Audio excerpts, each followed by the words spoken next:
지난주에 우리는 요셉이 드디어 총리에 오르고 온 땅에 7년의 기근이 찾아왔을 때 전국 각처에서 많은 사람들이 요셉에게 양식을 구하러 오는 모습까지 살펴봤습니다. 이런 일이 가능했던 이유는 요셉이 바로의 꿈을 잘 해몽해서 7년의 풍년 기간에 양식을 비축해 두었던 결과입니다. 이 기근이 미친 것은 이집트뿐만이 아니었습니다. 야곱이 기거하고 있던 가나안 땅도 마찬가지였습니다. 그래서 오늘 본문은 야곱이 이집트의 양식이 풍족하다는 얘기를 듣고 자신의 아들들에게 이집트에 가서 양식을 구해 오너라 라는 얘기로 시작합니다. 여러분, 먼저 이 오늘의 이야기가 단순히 감동적인 휴먼 스토리로 그치지 않으려면 여기에 등장하는 인물들이 누구를 예표하는가를 먼저 인지하여야만 합니다. 이것을 알고 있어야 나머지 이어지는 내용이 바르게 해석할 수 있고 또 정확하게 적용을 할 수 있기에 여러분에게 오늘 등장하는 인물들의 예표가 누구를 말하는지를 말씀을 드리겠습니다. 본문에 등장하는 인물은 크게 두 가지로 구분이 가능합니다. 요셉과 다른 사이드에는 그의 형들과 그들의 아버지 야곱입니다. 지금까지 우리는 요셉은 누구를 예표한다고 배웠어요? 예수 그리스도를 예표합니다. 그렇다면 다른 사이드에 있는 그의 형들과 야곱은 누구를 가리키나? 누구일까요? 그것은 하나님의 선택받은 백성, 하나님의 사랑하는 자녀들을 의미합니다.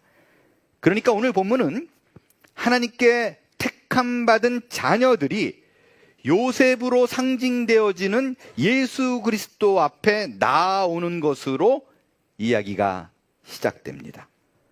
요셉은 생명의 부여자라는 새 이름에 걸맞게 이들의 생사여타를 쥐고 있으며 그가 가진 창고에는 이들에게 나누어 줄 엄청나게 많은 양식이 있습니다. 즉, 이것은 우리의 하늘 창고에 쌓여 있는 영적인 복을 상징합니다. 성경은 택함을 받은 자들이 이 땅에서 이 하늘의 복을 받기 위하여, 즉 요셉의 창고에 있는 그 양식을 얻기 위하여 반드시 먼저 해야 할 일이 있다라고 얘기합니다. 아니, 하나님께서 그 영적인 풍성한 복을 받기 위해서 반드시 이 과정을 거치게 할 거다, 이쪽으로 인도한다 라고 얘기를 하고 있어요. 그것이 무엇인가? 오늘 본문을 통해서 살펴보겠습니다. 신앙생활을 오래 하신 분들은 이미 요셉의 결말이 어떠한지를 알고 있습니다. 그것은 결국에는 요셉이 자기에게 찾아온 그 형제들을 다 용서하고 양식을 줄 뿐만 아니라 이집트 한 지역에 있는 고센 땅에 이들을 이주하여 살게 하더라라는 얘기가 요셉의 이야기의 결말입니다. 그런데 사실은요, 성경을 들여다보면 형들이 요셉인 줄 모르고 찾아왔잖아요. 근데 이미 그들 앞에 그들이 요셉을 찾아온 그 순간에 이미 요셉은 형제들을 용서한 것으로 보입니다. 아니, 그게 분명합니다.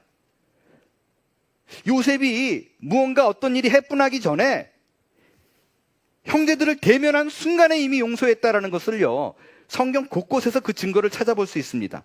특별히 눈에 뜨는 거는요, 요셉이 형제들을 만나잖아요? 그리고 그렇게 웁니다. 혼자 자주 울어요. 요셉의 형들이 요셉을 찾아왔을 때 형들은 이집트 총리니까 당연히 히브리 말을 못 알아듣는다고 생각해요. 그래서 통역을 두고 서로 얘기 주고받는 중에 자기들끼리 얘기를 히브리 말로 주고받아요. 근데 요셉은 다 이해하잖아요. 근데 자기 얘기를 하고 있어요. 자기 얘기를 하니까 요셉이 못 참아요. 형들이 확실하다고 생각해요. 근데 갑자기 일어나서 자리를 나가고 혼자 방에 가서 엄청 웁니다. 그리고 다시 돌아와서 얘기를 이어가요. 그리고 43장에서는요, 자기의 어머니 라헬의 두 아들이 있었잖아요. 하나는 자기고 하나는 자기 동생 베냐민이에요. 나중에 이 베냐민이 살아있다라는 걸 알고 직접 불러와가지고 대면하여 눈으로 진짜 살아있는 걸 확인합니다. 베냐민을 보니까 자기 하나밖에 없는 베냐민을 보고 마음에 참지를 못해요. 복받쳐가지고 급히 방을 떠납니다. 그리고 진정한 후에 실컷 울고 진정한 후에 다시 돌아옵니다. 요셉은 자신에게 양식을 구하러 찾아온 자기의 형제들을요, 스파이로 몰아요. 너희 정탐꾼이지? 첩자로 몰아버려요. 누명을 씌웁니다. 그리고 그들을 시험해요. 근데 이게 복수심으로 한 게 아니라는 명확한 증거가 뭐냐면, 이들이 고향으로 돌아갈 때 페이한 돈을 양식과 함께 도로 자루에 다 집어넣어요. 그것뿐만 아니라 행여 돌아갈 때 양식 문제로 걱정할까봐 보너스로 가는 길에 먹을 양식을 따로 챙겨줍니다.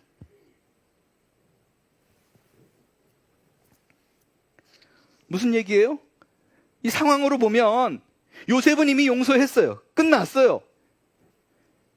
돌아가는 길에 행여 아버지가 있는 야곱의 집까지 가지 못할까봐 그 걱정을 하고 있는 거예요. 또한 형들과 대화 중에는요, 20여 년을 지금 떨어져 있었잖아요. 아버지 야곱 소식이 너무 궁금합니다. 그리고 동생 소식이 궁금해요. 그래서 은근히 이걸 물어봅니다. 너희 아버지가 아직 살아계시느냐? 너희에게 아우가 있느냐?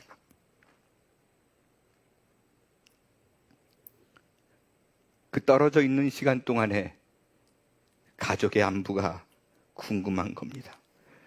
이런 일련의 모습들을 보면요, 요셉에게서는 전혀 분노의 모습, 복수의 모습을 찾아볼 수가 없습니다. 그리고 결정적으로는요, 그들의 형제들이 양식을 구하러 이집트로 찾아와서 자신 앞에 무릎을 꿇을 때 자기의 꾼 꿈을 기억합니다.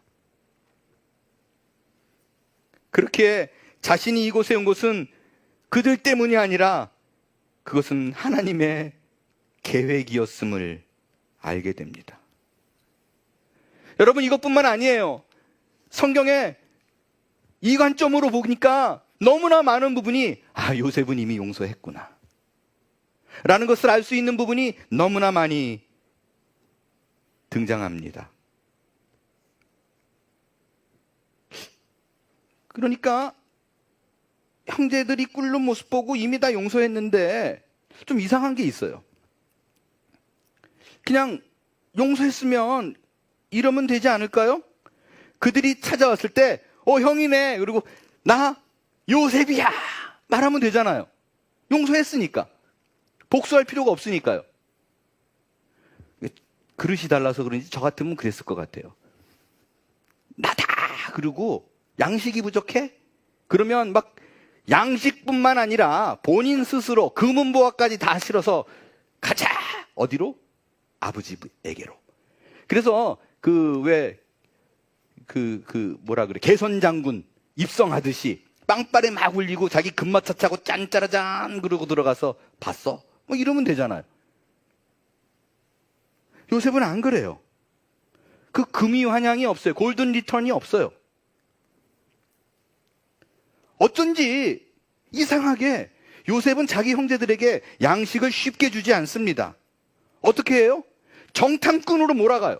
누명을 씌워요. 너네 첩자지라고 얘기하고 3일을 감옥 안에 가둡니다. 이들이 생각해 보세요. 양식을 구하러 이집트에 왔을 때만 해도 이런 상황을 상상이나 했겠어요?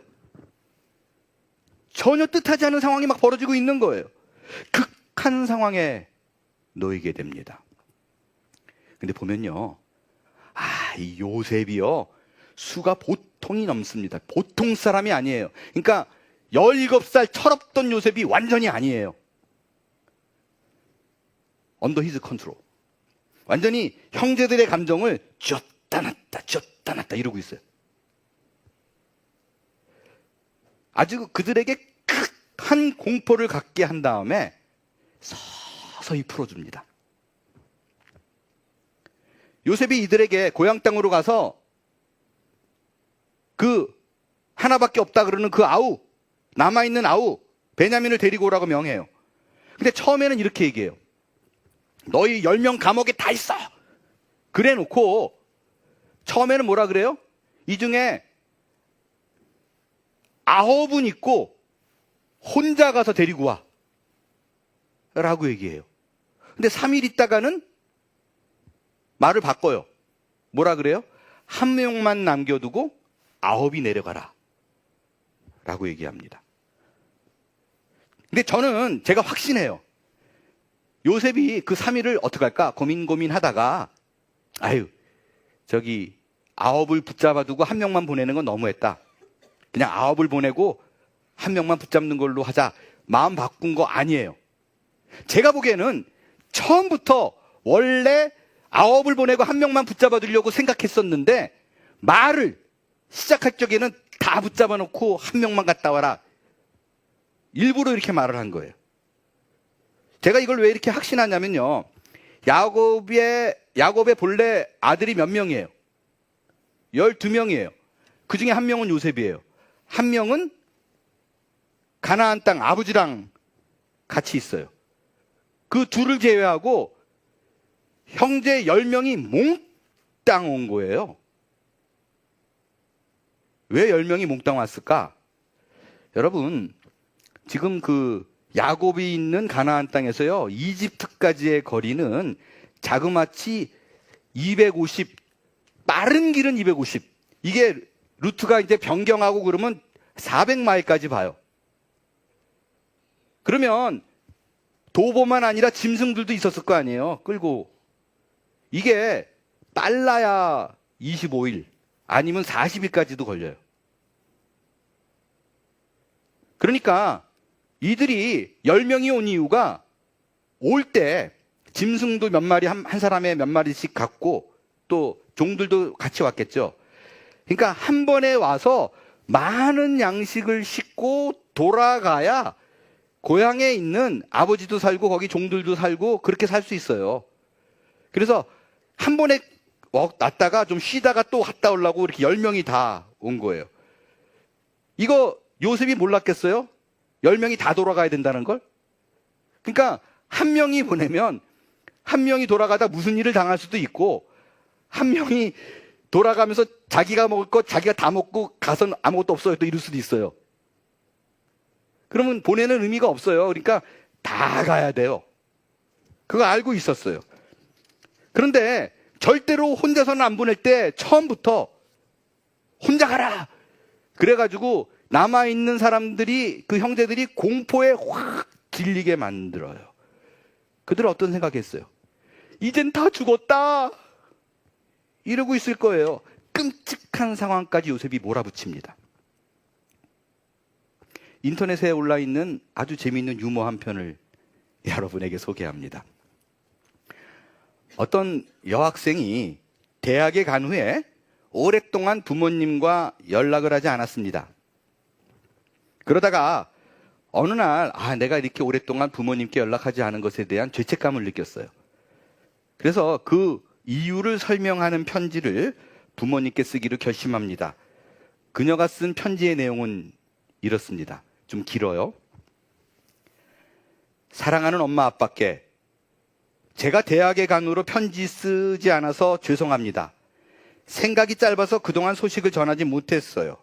이제 저의 상황을 설명해 드릴게요. 하지만 제 편지를 읽기 전에 꼭 자리에 앉으셔야 돼요. 이걸 읽기 전에 플리즈 꼭 앉아야만 합니다. 불안해요. 뭔가 얘기를 들으면 충격받는 일이 있다는 것을 암시하고 있는 얘기입니다. 저는 잘 지내고 있습니다. 그런데 일이 하나 있었어요. 제가 처음에 기숙사에 도착했을 때 화재가 났었습니다. 불이 났었습니다. 그래서 제가 창밖으로 뛰어내렸어요. 그때 두개골 골절과 뇌진탕이 있었습니다. 하지만 이제는 거의 다 나았어요. 뭐 하루에 두세 번 두통이 있기는 합니다. 하지만 다행히 화재가 났을 때 근처 주유소 직원이 제가 뛰어내리는 것을 목격했고 저를 병원에 데려다 주었습니다. 그리고 그는 제가 병원에 입원 중일 때 계속해서 저를 찾아와 주었어요. 병원을 나온 후에는 화재로 방이 전소된 상태이기 때문에 지낼 곳이 없었습니다. 그런데 그 직원이 자신의 지하방에 함께 살자고 제안했어요. 그 방은 작지만 아늑하고 귀여운 곳이에요. 그는 정말 좋은 사람이고 우리는 서로 깊이 사랑하게 됐습니다. 그래서 결혼을 계획 중이에요. 결혼 날짜는 아직 정하지 않았지만 제 임신이 눈에 띄기 전에 할 예정입니다. 네, 엄마, 아빠, 저 임신했어요. 엄마, 아빠가 손주 보기를 얼마나 고대하는지 내가 알고 있어요. 그리고 제가 어렸을 때처럼 분명히 이 아이를 따뜻한 사랑으로 돌봐줄 거라고 나는 믿어요. 결혼이 늦어진 이유는 제 남자친구가 어떤 바이러스에 감염이 되어서 병에 걸렸기 때문이에요. 애석하게도 저도 부주의하게 그 병에 옮았어요. 하지만 부모님께서는 그를 가족으로 따뜻하게 받아줄 거라고 나는 믿어요. 그는 매우 친절하고 학력은 높지 않지만 야망이 큰 사람이에요. 종교와 인종이 우리와 다르긴 하지만 엄마 아빠의 늘 말씀하시던 관용으로 생각하면 전혀 문제가 되지 않을 거라고 나는 믿어요. 그리고 마지막으로 드릴 말씀이 있어요. 사실 지금까지 드린 이 모든 이야기는 사실이 아니에요. 화재도 없었고 병원에 간 적도 없고 임신하지도 않았어요. 감염되지도 않았고 사실은 남자친구도 없어요. 하지만 제가 실제로 하고 싶은 말은 제가 지금까지 대학교에서 본 모든 시험에서 다 떨어졌다는 것입니다. 저는 두 분이 제가 시험에서 떨어졌다는 사실을 제대로 받아들이길 바랬어요. 왜냐하면 만약에 제가 단순히 이 편지에 엄마 아빠 연락을 못 드려서 죄송해요, 제가 모든 시험에서 다 떨어졌어요 라고 했다면 엄마 아빠는 뭐라고? 시험에서 떨어졌다고? 우리가 돈을 다 대주고 있는데 그걸 떨어졌다고? 라고 화를 내셨겠죠. 하지만 이 이야기를 다 듣고 난 뒤라면 어때요? 아마도 지금은 다행이다, 그저 시험만 떨어졌구나 라고 생각하실 거예요. 여러분, 요셉이 자기 형제들에게 한 행동이 지금 똑같습니다. 어차피 한 명만 남기고 9명은 풀어줄 것인데 그게 그의 계획이었는데 그렇게 얘기하지 않아요. 극한 공포를 느끼게 만들어요. 다 붙잡아두고 한 명만 가라고 얘기해요. 왜 그렇게 했을까요? 아마도요, 그 형제들 10명이 감옥 안에 다 들어가가지고 3일 동안 무슨 생각을 했겠어요? 별 생각 다 했을 거예요. 어쩌면 자신들은 고향에 돌아가지도 못하고 죽을 수도 있다 라고 생각했을 거고, 자기들이 양식을 가지고 가지 못하면 자기의 가족과 자녀들도 다 죽을 것이고, 또 늙으신 아버지도 돌아가셔서 이젠 온 가족이 떼죽음을 당하겠다, 자기의 대가 끊어지겠다, 뭐 이런 생각 했을 거예요. 그들에게 그 3일 동안 갇혀 있으면서 극한 공포가 그들을 사로잡습니다. 가장 처참한 상황 속에 놓여 있을 때 이 형제들에게 한 가지 변화가 일어납니다. 그 처절한 상황 속에서 그들은 비로소 옛날 일을 떠올립니다. 20여 년 전에 자신들이 자신의 아우 요셉을 결박해서 이집트로 팔아버렸던 그 죄악을 생각해냅니다. 그리고 이렇게 말을 해요. 그들이 서로 말하되 우리가 아우의 일로 말미암아 범죄하였도다. 그가 우리에게 애걸할 때 그 마음의 괴로움을 보고도 듣지 아니하였으므로 이 괴로움이 우리에게 임하였도다. 그들이 그때 지은 죄로 인하여 우리가 이렇게 어려움을 당하게 되었다라고 말하면서 이 모든 일이 일어난 것은 우리의 죄 때문이다.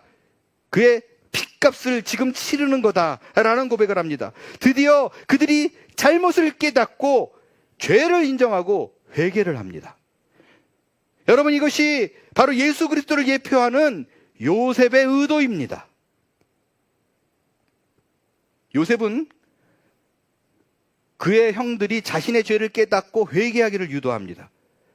실제 그는요, 형제들이 죄를 깨닫게 하기 위해서요, 시청각 자료를 동원합니다. 어떻게 하는가? 그 10명 중에 1명을 나무라라고 얘기하는데 누구를 나무라 그래요?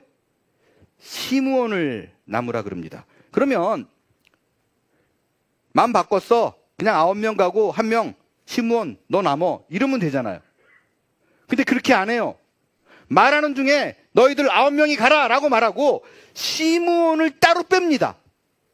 그리고 그를 결박합니다.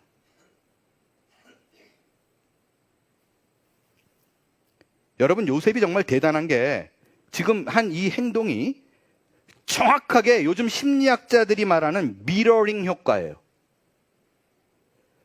이 미러링은 상대방의 행동이나 감정을 본인의 상황 속에 반영을 해서 상대의 경험을 깨닫게 하거나 공감하는 일에 사용합니다. 즉 요셉은 시므온을 결박하는 그 행동을 보여줌으로 말미암아 과거에 그들이 벌였던 어떤 사실을 현저하게 시청각 자료로 실제적으로 그들에게 보여준 거예요. 그래서 너희들이 행한 그 일, 그거를 똑같이 당하게 함으로 요셉이 그때 겪었던 두려움과 그 참혹한 고통을 간접적으로 경험하게 합니다.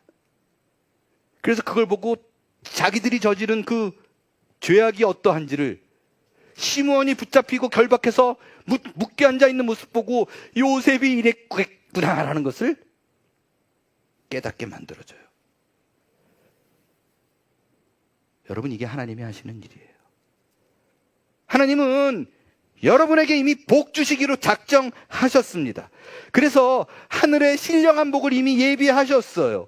찬송하리로다 하나님, 곧 우리 주 예수 그리스도의 아버지께서 그리스도 안에서 하늘에 속한 모든 신령한 복을 우리에게 주시되, 하나님께서 이미 신령한 복을 우리에게 준비하셨습니다. 이것은 창세 전에 하나님께서 이미 택했어요. 우리가 무엇을 하는 것과 상관없이 하나님께서 이미 선택에 의해서 예비된 일이었었어요. 그렇기 때문에 이 하늘의 신령한 복을 누리기에 이미 충분하다라는 것입니다. 자격이 있다는 거예요.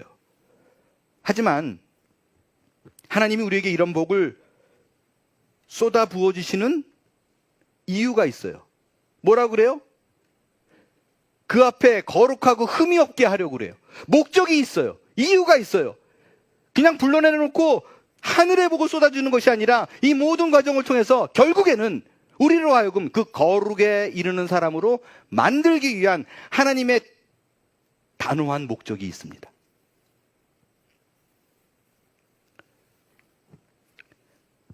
하나님은 복을 우리에게 이미 준비하셨어요. 그리고 반드시 우리에게 그 복을 줄 거예요. 근데 그 준비된 복을 누리게 하기 위해서는 한 과정을 겪게 하십니다.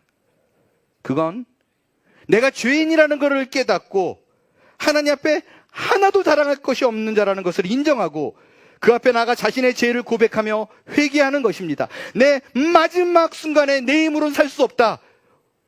오로지 예수님만이 가능하다라는 것을 깨닫게 하는 거예요.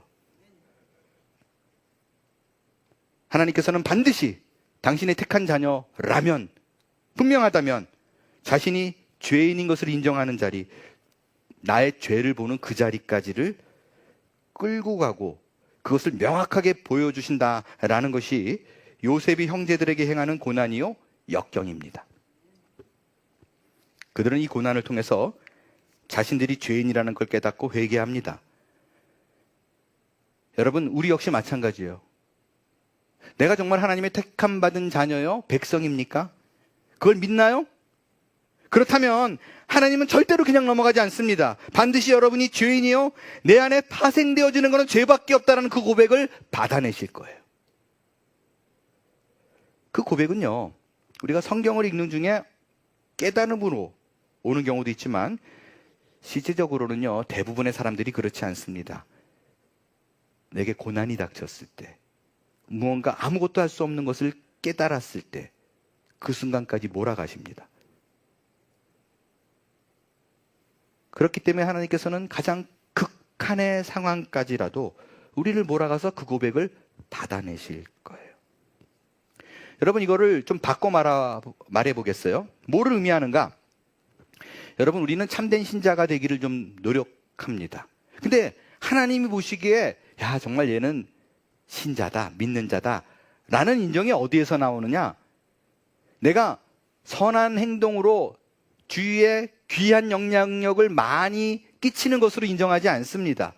심지어 나의 모든 걸 다 희생하고 남을 유익하게 하는 그 사람일지라도 하나님이 신자라고 인정하는 거 아니에요. 참된 신자는 진심으로 내가 죄인임을 깨닫는 자입니다.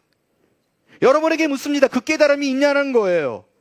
내가 하나님 앞에 섰을 때 나는 구원받기에 합당하지 못한 죄인이라는 것을 인정하시느냐 라는 것입니다. 우리 앞에 놓여진 수많은 죄인들이 있습니다.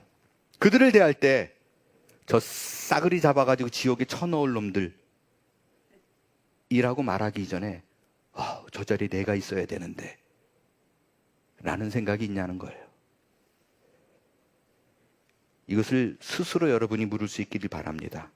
이 고백, 이 회개의 순간이 없다면 아직 여러분은 신자라고 말할 수 없어요.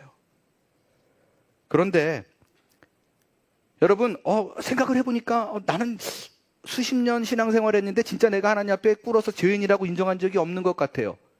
근데 괜찮네. 왜냐하면 나는 그냥 교회 잘 다니고 예수님 믿습니다 뭐 이렇게 말만 했는데 내 주변을 보니까 나는 누구보다도 복받은 사람이야 라고 느끼나요?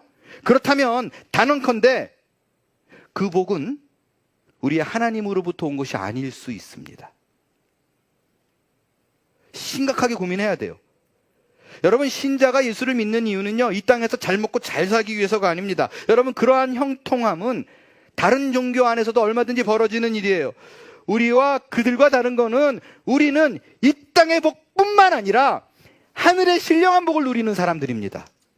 이 복은 내가 지금 처한 환경이나 지위나 명예나 권세로서 누릴 수 있는 게 아니에요. 여러분, 지금 한국이든 미국이든 그러한 권세를 가진 사람들이 어떠한 위치에 놓여 있는가를 보고 있습니다. 그들이 과연 지금 행복할까요? 이걸 보는 눈이 여러분에게 있기를 바랍니다. 만일 여러분이 이걸 보지 못한다면, 여러분에게 이 차이가 보이지 않는다면 스스로 지금까지 내가 신자인 줄 알았는데 마지막 그 순간에 예수님이 우리에게 내가 너희를 도무지 알지 못한다, 내게서 떠나가라 라는 음성을 듣는 그 자리에 내가 있을 수 있습니다. 본문으로 돌아와서 그렇다면 우리는 이런 생각을 합니다. 요셉의 형들이 진짜 회개를 했을까? 오늘 본문으로만 보면 이렇게 회개했다는 말은 없잖아요. 무릎 꿇고 주 앞에 잘못을 용서해달라고 엎드리더라 뭐 이런 게 없어요. 그냥 내가 잘못했네 과거에 이거였잖아요. 그러면 이들이 진심으로 회개를 했는가? 어떻게 알 수 있는가? 그 잘못을 깨달은 후의 행동의 변화를 보면 알 수 있습니다.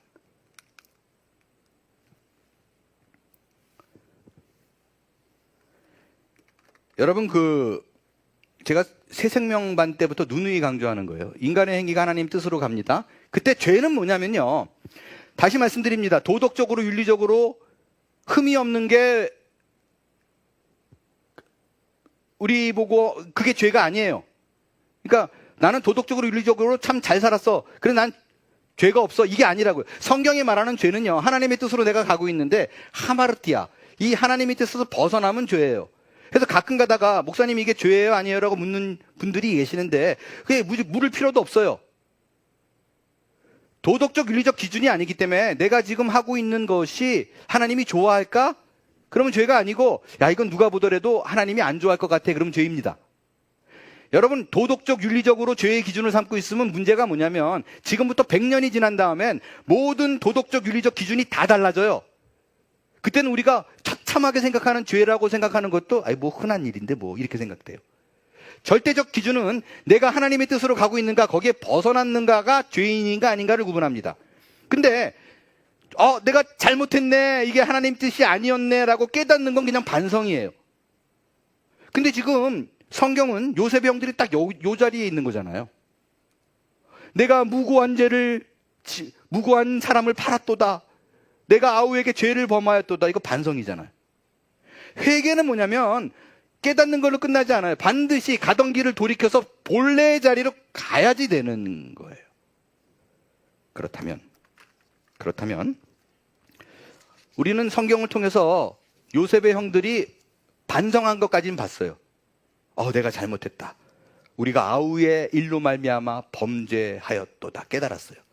그럼 그 뒤에 이어지는 행동이 회개했는가 아닌가는 다시 가던 길을 돌이켜서 하나님이 원하는 길로 갔는가를 보면 됩니다.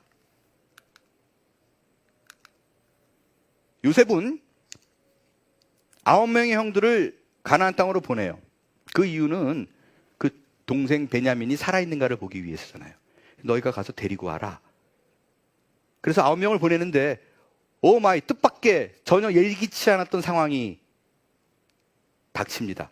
그건 뭐냐면 야곱은 그 라헬을 와이프로 정말 좋아했던 건 라헬이잖아요. 라헬은 두 자녀가 있었어요. 요셉과 베냐민이에요. 근데 요셉은 지금 사라졌잖아요.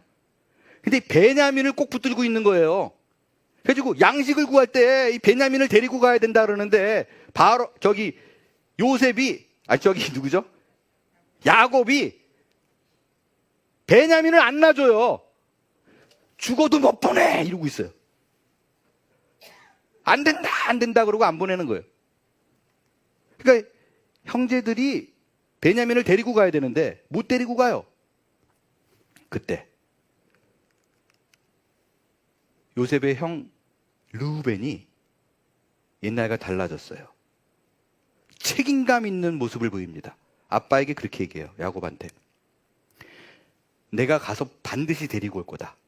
데리고 갔다가 다시 데리고 올 테니까 만약에 내가 그렇게 못하면 내 두 아들을 죽이세요.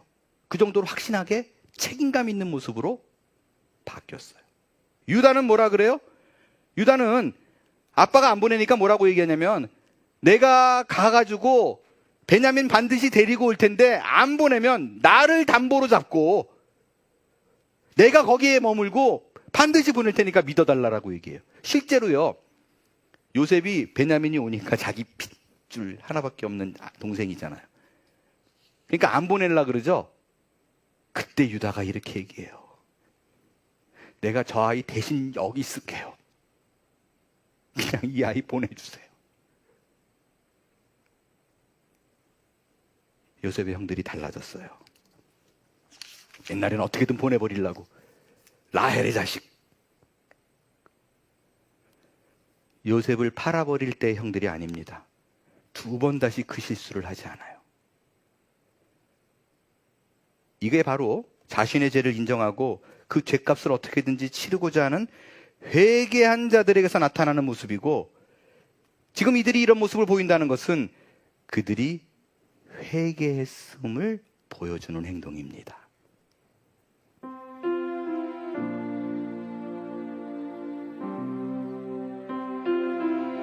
말씀을 마치면서 여러분에게 묻고 싶어요. 여러분 진짜 신자입니까? 정말 내 안에 그렇습니다 주님, 나는 다른 길이 없어요. 주님만이 나를 구원할 수 있는 유일한 분이세요. 내 인생의 주인은 예수님입니다.